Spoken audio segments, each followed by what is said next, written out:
Assalamualaikum warahmatullahi wabarakatuh. Halo semuanya, jumpa kembali dengan saya, Kang Restu. Apa kabar kalian semua? Semoga kalian selalu sehat, baik, dan tentunya dimudahkan segala urusannya oleh Tuhan Yang Maha Esa. Amin, amin, ya rabbal alamin. Oke, seperti biasa, kali ini saya akan menceritakan sebuah kisah horor. Dan bagi kalian yang baru bergabung di channel kami, jangan lupa klik tombol subscribe-nya. Klik juga lonceng notifikasinya serta like video ini, agar kalian semua tidak ketinggalan cerita-cerita menarik dan terbaru, tentunya dari channel kami. Oke, terima kasih. Dan langsung saja tanpa berlama-lama lagi, bagaimana kisahnya? Ini dia ceritanya. Cerita kali ini sebuah cerita yang berjudul Kisah Ibu Mertua Penggunjing, Penghina dan juga yang suka mencuri, yang sering mengambil hak anak yatim. Kini ia mati dengan keadaan jasanya bengkak.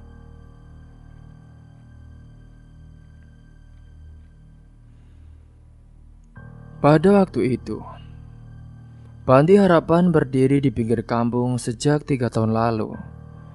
Riono dan istrinya, Lilis, membangunnya dengan harapan bisa membantu anak-anak yatim yang terlantar.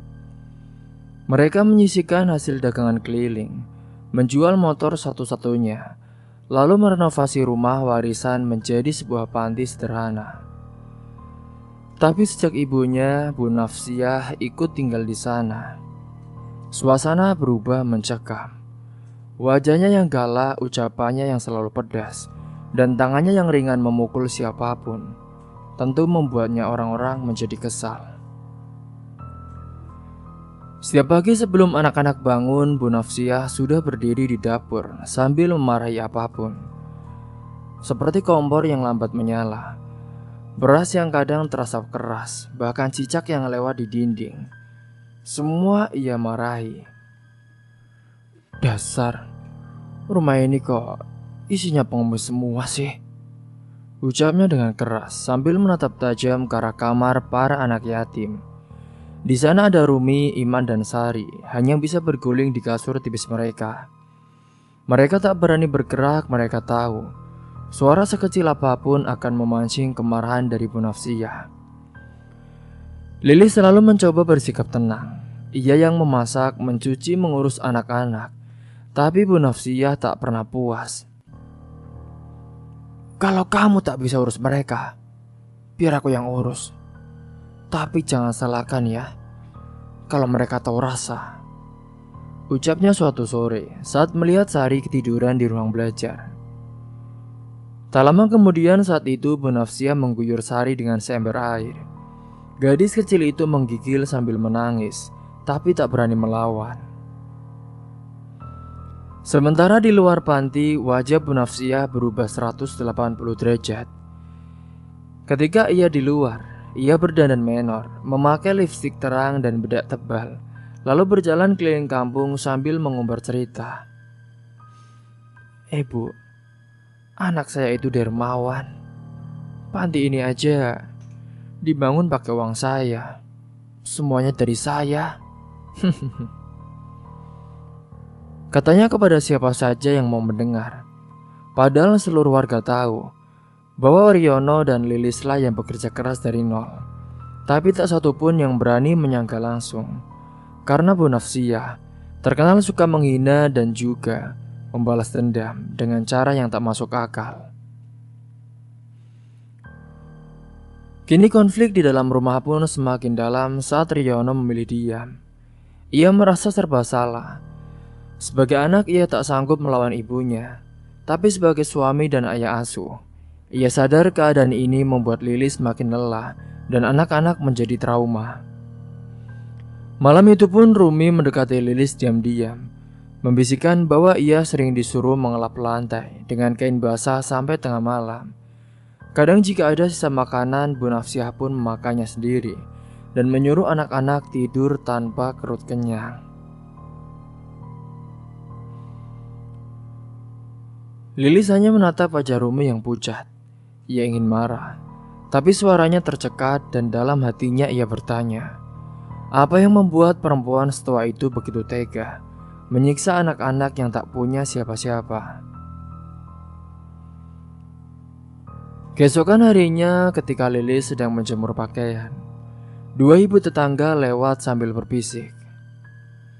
Bu, kasihan si Lilis ya. Ibunya itu kejam sekali. Tapi takut kami, Bu. Dulu kan pas lama ditegur, diejek-ejek, dikutuki, terus lusanya dia jatuh dari motor. Kata satu dari mereka. Lilis pura-pura tidak mendengar tapi hatinya panas. Ia tahu ini bukan sekedar omongan.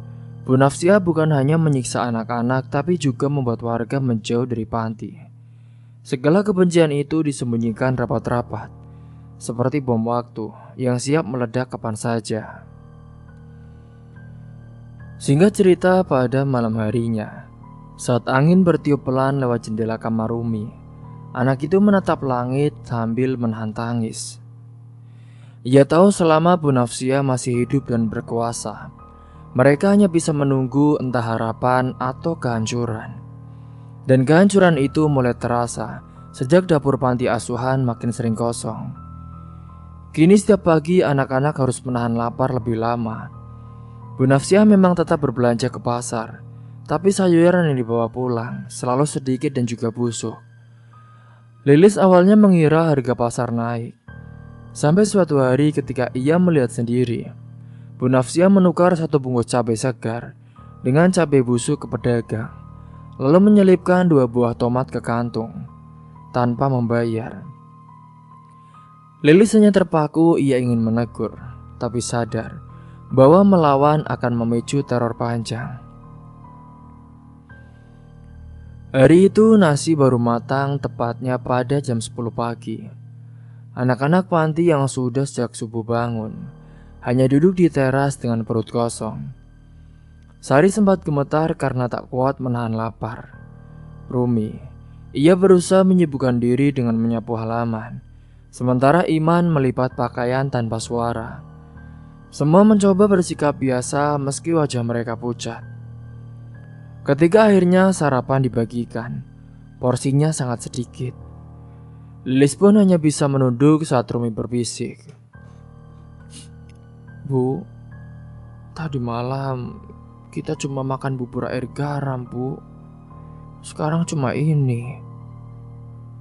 Lilis menarik nafas dalam-dalam dan tersenyum kecil. Ia pura-pura tidak mendengar.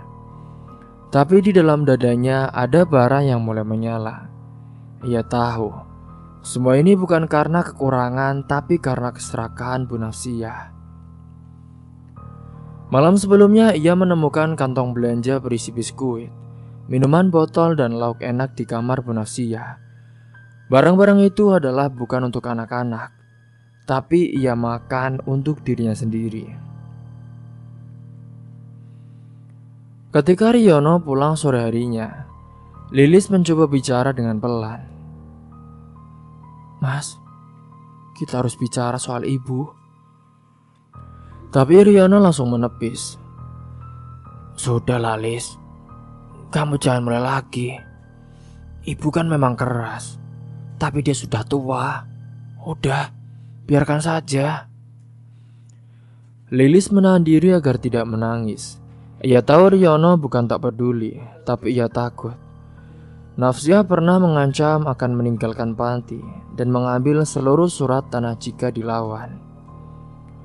Kalau kalian berani macam-macam, saya bongkar semua, termasuk dosa-dosa kalian. Begitulah ancaman yang biasa sering dilontarkan oleh Bu Nafsia. Malam itu suara sendok yang jatuh mengagetkan anak-anak. Ternyata Bu Nafsia marah karena teh yang disuguhkan tidak panas. Ia pun membanting gelas, lalu menyeret Sari ke dapur dan memukul tangannya dengan centong. Rumi mencoba membela tapi hanya mendapat tamparan. Sementara Lilis berlari masuk, memeluk anak-anak itu sambil berteriak. Sudah Bu, jangan lagi. Sudah. Nah, kamu ini gimana sih Lis? Kamu itu ajari dia gak sih cara mendidik? Mereka ini pengemis. Kalau bukan karena aku, kalian semua ini makan dari mana?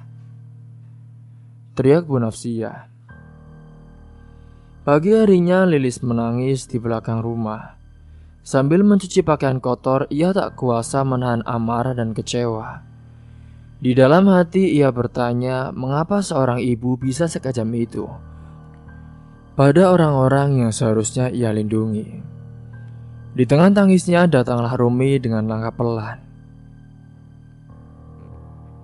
Ibu, kalau ibu capek, kita kabur aja yuk Bu dari sini, bisiknya.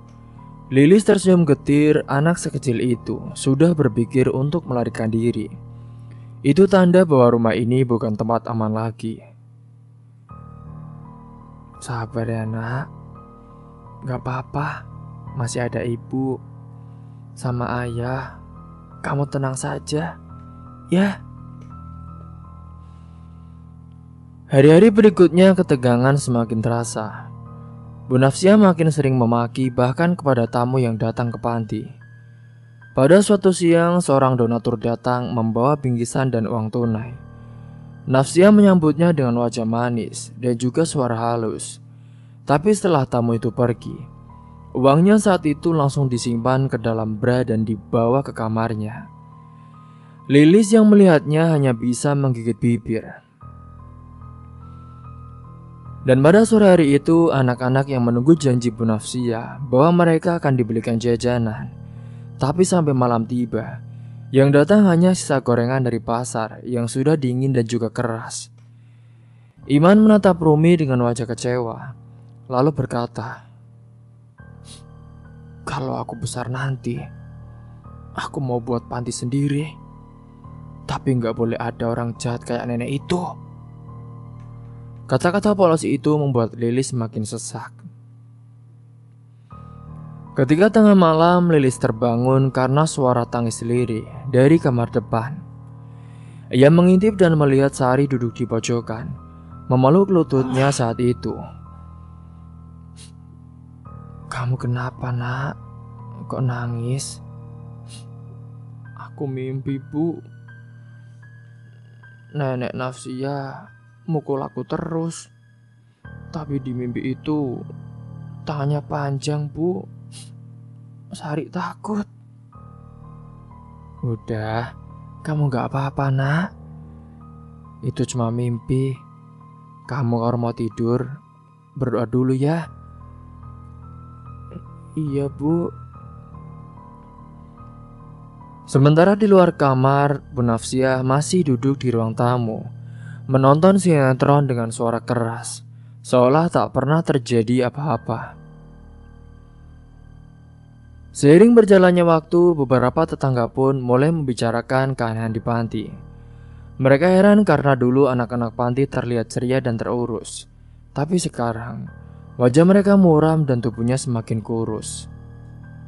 Bu, kita harus lapor Pak RT deh. Kayaknya kok aku lihat-lihat ya, anak-anak dari panti asuhannya si Riono itu kelihatan semakin ketakutan, pucat, terus badannya kurus, kata Bu Mimin. Tapi Pak RT menolak. "Saya paham maksud Ibu, tapi kan Bu, saya takut sama Bu Nafsia. Dulu istri saya pernah dibilang mandu loh di depan umum. Rasanya malu sekali." "Terus gimana dong Pak?" "Kita sabar aja Bu. Nanti kita doakan semoga Bu Nafsia itu bisa tobat." Di sisi lain di dalam rumah, Riono juga mulai lelah. Malam itu, ia duduk di belakang bersama Lilis berbicara dengan pelan-pelan. "Lis, aku bingung. Ibu itu kok makin kesini makin aneh ya. Tapi kalau aku lawan, dia bisa hancurkan semua yang kita bangun. Kalau ibu hancurkan panti ini, kita bisa bangun ulang. Tapi kalau ibu terus menyiksa anak-anak, luka mereka nggak akan pernah sembuh, Lis. Percakapan itu pun terganggu oleh suara benda jatuh di ruang tengah. Mereka berlari dan melihat meja kecil terguling. Bu Nafsia berdiri dengan mata merah, menatap mereka dengan pandangan tajam. Kalian ngomongin aku ya? Kamu berani ngomongin Ibu Riono? Kamu juga, Lis. Sekarang udah berani ya? Iya.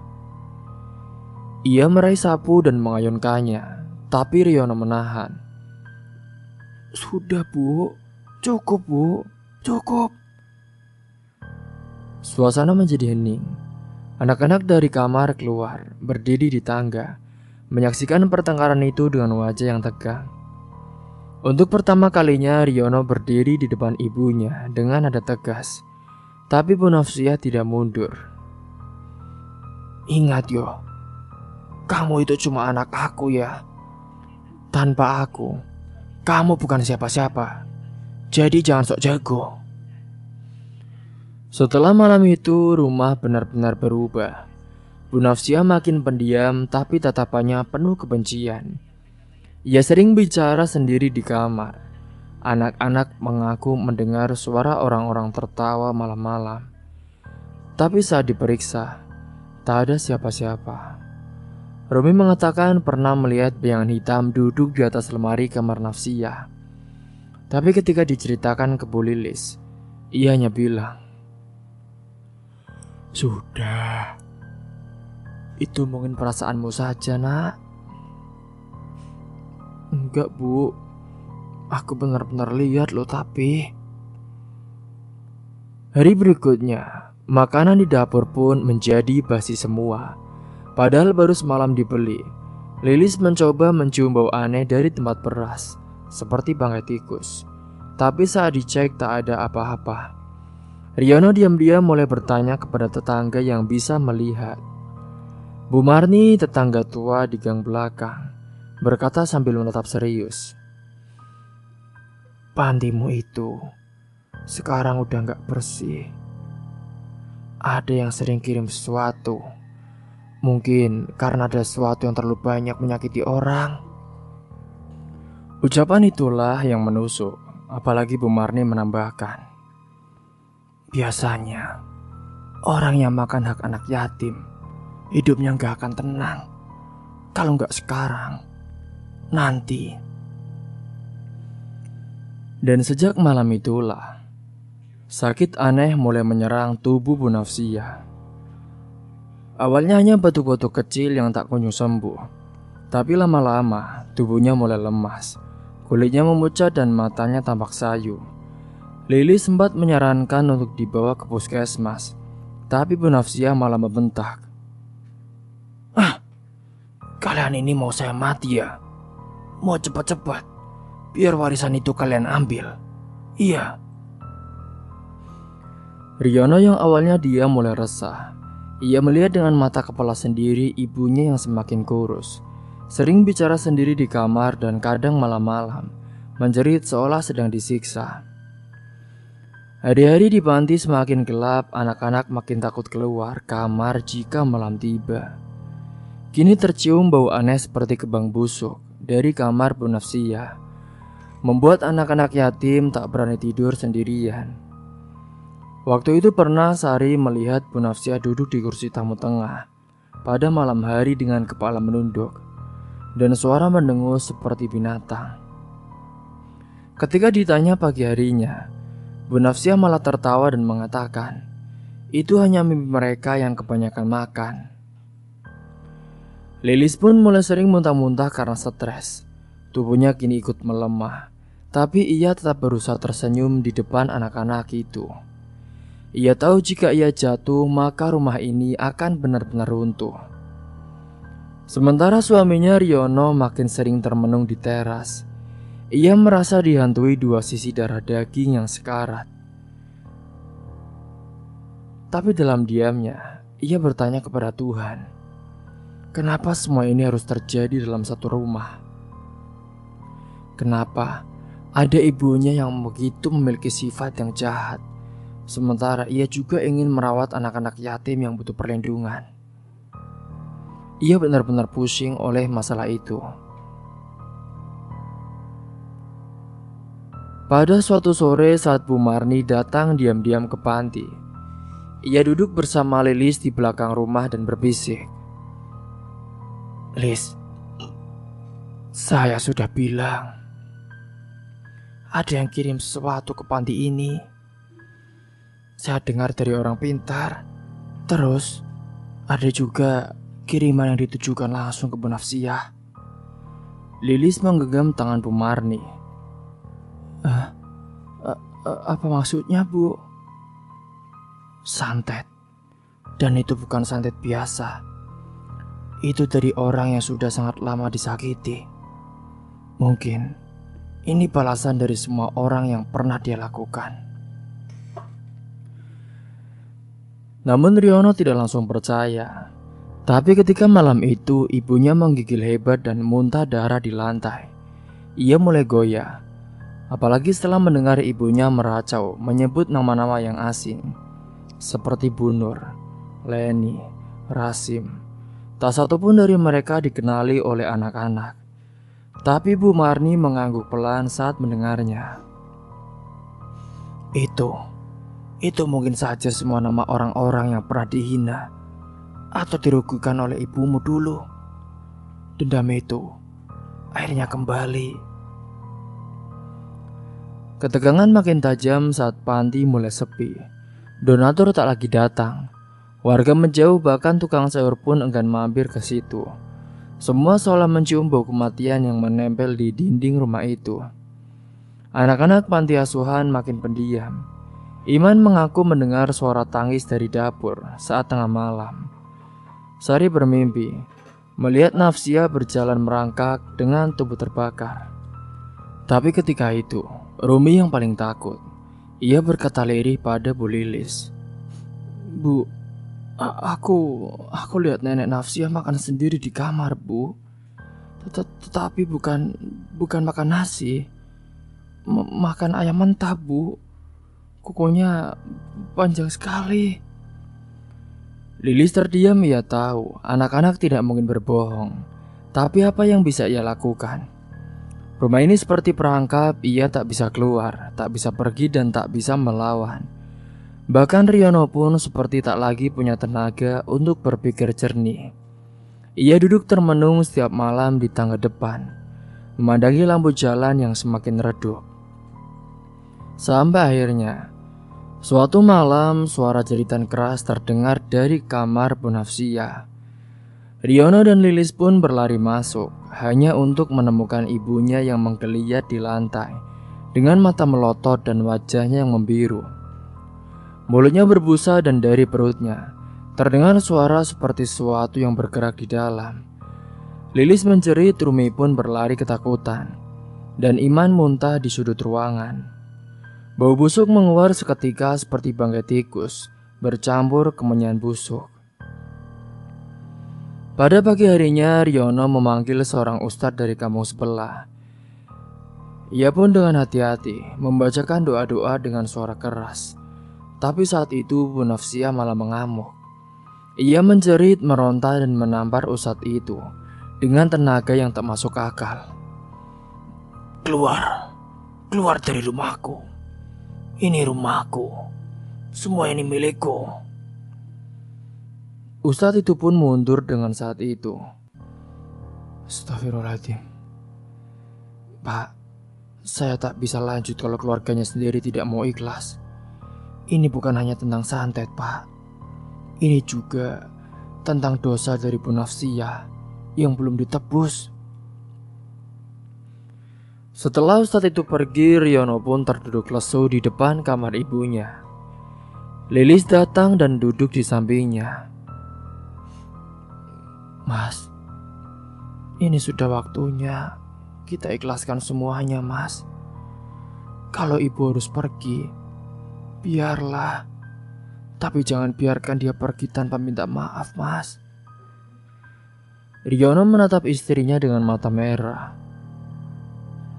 Tapi Lis, aku takut kalau ini semua karena aku biarkan ibu berbuat jahat selama ini. Hari-hari berikutnya tubuh Bu Nafsia semakin membusuk. Kulitnya melepuh, nafasnya berat dan matanya selalu terbuka, seperti tak bisa tidur. Ia tidak bisa makan, tidak bisa bicara, hanya sesekali merintih pelan. Anak-anak tak berani mendekat. Rumi pun pernah mencoba masuk dan berkata lirih, Nenek minta maaf lah, Nek. Tapi yang keluar dari mulut Bu Nafsia hanya arangan panjang dan air liur hitam.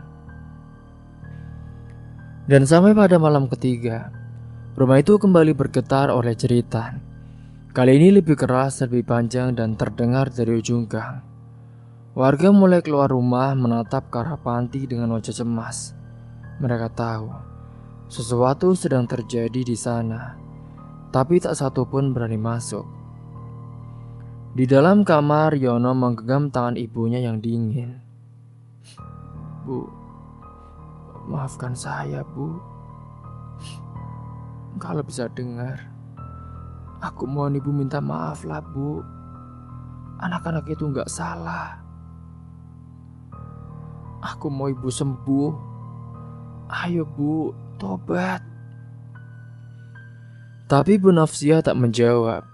Ia hanya menatap langit-langit kamar dengan mata kosong. Lalu tiba-tiba tubuhnya menegang, menggeliat dan berhenti bergerak. Lilis menjerit, Riono pun langsung menutup mata ibunya sambil menangis pelan. Ibu. Namun tak ada yang bisa menyiapkan mereka untuk kejadian yang terjadi setelahnya. Kini, tubuh Bu Nafsia yang baru saja meninggal mendadak menjadi membengkak dalam waktu 1 jam. Kulitnya menghitam dan dari mulutnya keluar darah hitam pekat. Baunya sangat busuk memenuhi ruangan, membuat semua anak-anak muntah dan berlarian keluar. Dan saat Riono membuka kain kafan yang baru beli, mereka semua menjadi terdiam. Kain itu yang tadi berwarna putih bersih, tiba-tiba berubah menjadi gelap seperti terbakar.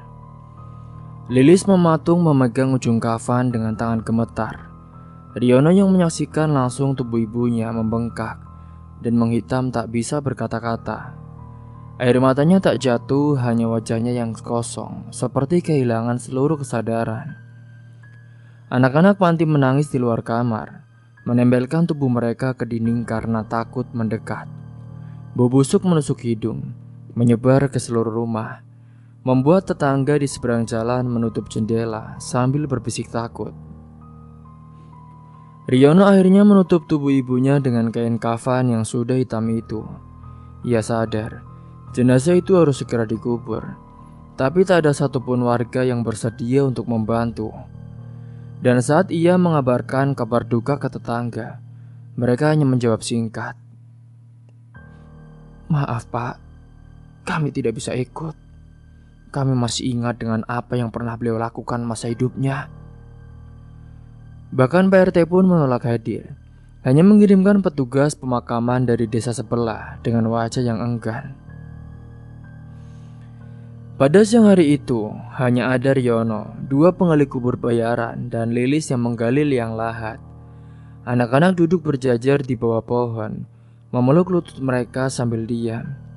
Tak ada doa bersama, tak ada orang yang membaca Yasin, tak ada tangisan pelayat. Ketika jenazah diturunkan, salah satu penggali menahan nafas karena bau busuk yang sangat menyengat yang tiba-tiba keluar dari tubuh Bu Nafsia.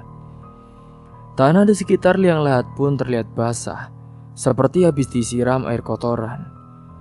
Bahkan setelah dimakamkan, aroma busuk masih menempel di udara panti. Malam itu, rumah panti menjadi lebih sunyi dari biasanya. Tidak ada jeritan, tidak ada makian, tidak ada langkah kaki berat dari lorong kamar. Tapi bukan berarti ketenangan datang. Justru sejak pemakaman itulah suasana rumah berubah menjadi dingin. Anak-anak merasa selalu diawasi. Sari mengaku, Ia pernah melihat bayangan hitam melintas di ruang belajar. Rumi pun pernah berkata bahwa ia mendengar suara batuk dari Bu Nafsiyah dari dalam dapur.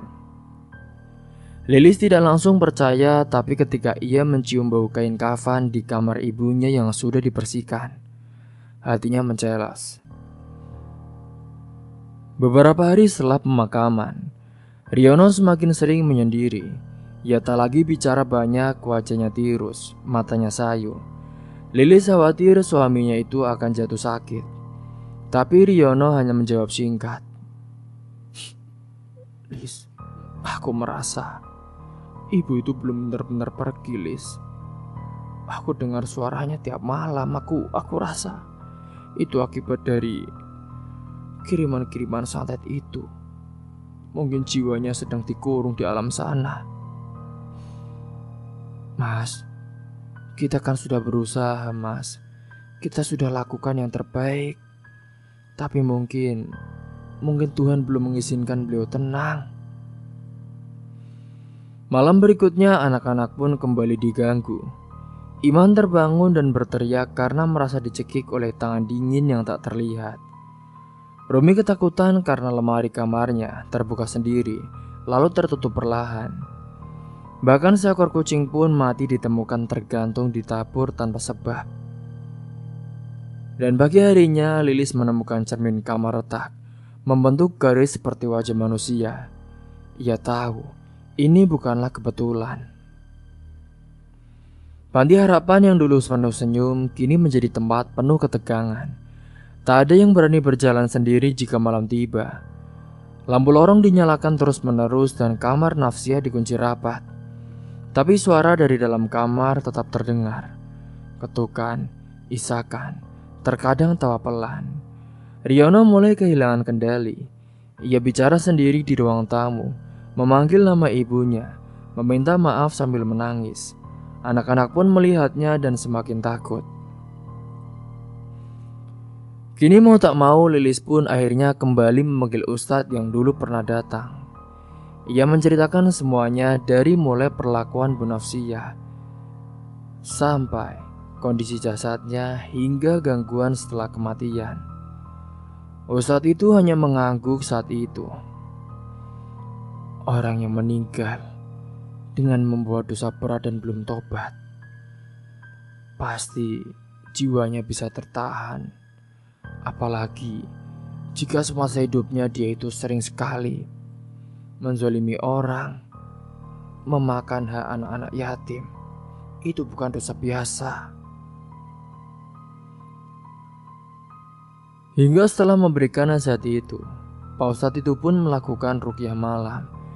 Anak-anak dikumpulkan di ruang tengah membaca doa bersama. Setelah Ustadz membaca doa semakin keras, Lilis memeluk Sari yang menangis sambil menutup telinga. Riono berlutut sambil mengguncang tubuh Rumi yang berteriak. Saat itu, Rumi benar-benar kerasukan. Kalian semua ingkar. Rumah ini milik aku. Aku tidak akan pergi.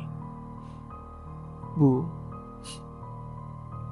Ibu maafkan saya, Bu. Sudah cukup, Bu. Sudah cukup.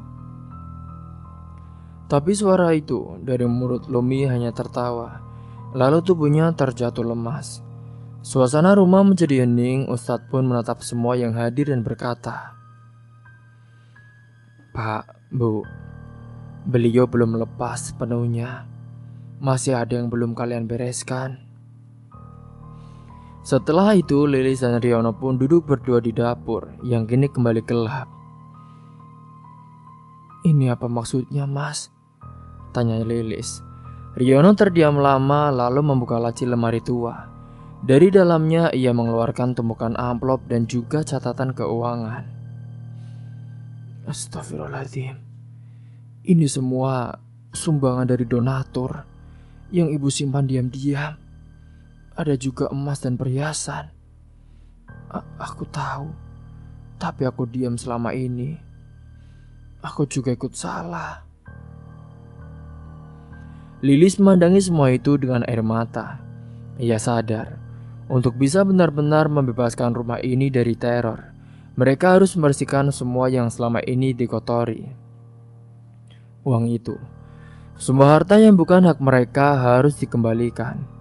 Mereka pun mulai mendata ulang semua anak yang pernah tinggal di panti, menghubungi yayasan mengembalikan sebagian sumbangan, dan menjual perhiasan untuk dibagikan ulang ke anak-anak kurang mampu. Proses itu tidak mudah, banyak yang menolak. Ada juga yang mencurigai, tapi Lilis tetap melangkah. Ia percaya, selama niatnya benar, rumah ini akan kembali tenang.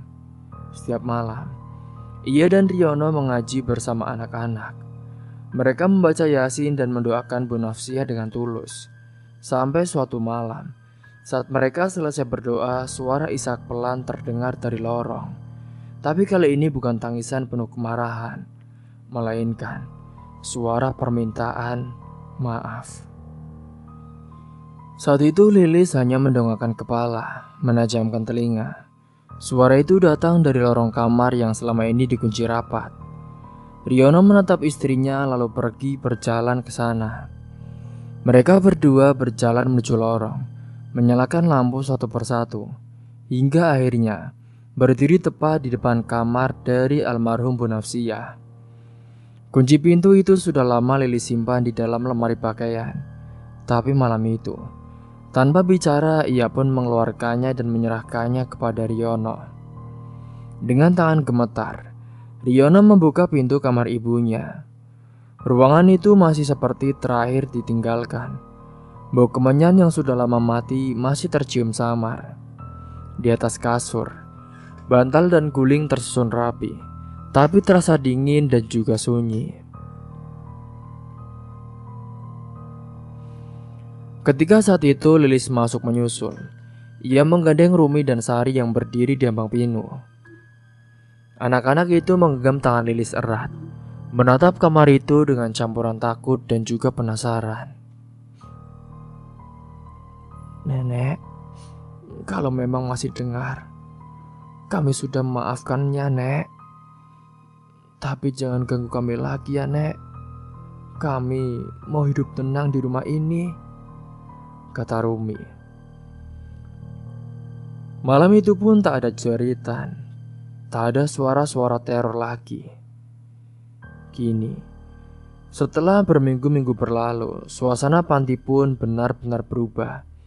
Senyum dari anak-anak kembali terlihat, suara tawa di dapur, dan para donatur yang dulu menjauh perlahan datang kembali untuk memberikan sumbangan kepada panti asuhan itu. Hingga Riono pun akhirnya membongkar kamar ibunya, membakar semua barang pribadi yang tidak terpakai, dan sisa uang hasil pengembalian dana dan penjualan perhiasan dibagikan kepada panti lain dan anak-anak kampung miskin yang benar-benar kehilangan ayah ataupun ibunya. Saat ini, foto dari almarhum Bu Nafsiah tidak dipajang, namanya pun tidak disebut dalam acapan rasa syukur.